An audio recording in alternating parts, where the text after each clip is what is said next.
Hola gente, aquí estamos con un cepillo eléctrico y lo que vamos a hacer es cambiarle, o girarle mejor dicho, lo que viene a ser la cuchilla porque ya esta está muy gastada. Y como verán, con una llave 8, lo que tenemos que hacer es como apretar los tornillitos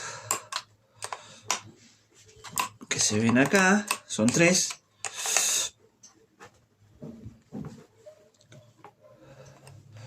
Apretás para que afloje todo el sistema.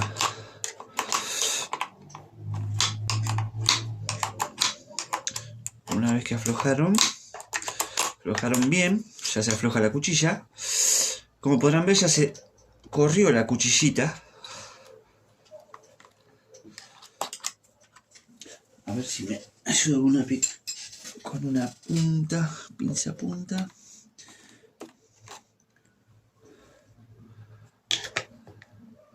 Acá tenemos la cuchilla. Por un lado, esta tiene doble uso. El lado gastado, la damos vuelta y tenemos el filo nuevo. Esto en realidad se puede sacar entero. Pero bueno, no quiere salir ahí. Como salió fácil la cuchilla, que vemos que de un lado está totalmente golpeada, lastimada del uso, lo que vamos a hacer es dar la vuelta y aprovechar el otro filo.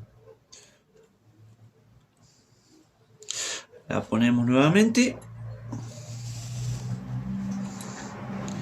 Lo que hacemos ahora es, como quien dice, aflojar, girar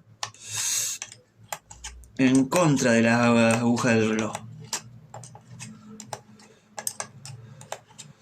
Le vamos dando a las 3, de a poquito. Esto es para ajustar lo que sería la cuchilla. Vemos que esté la cuchilla bien posicionada.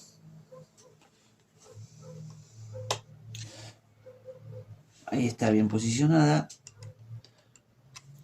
Y ahora le damos a cada una un poco para no ajustar más de un lado que del otro, sino parejo.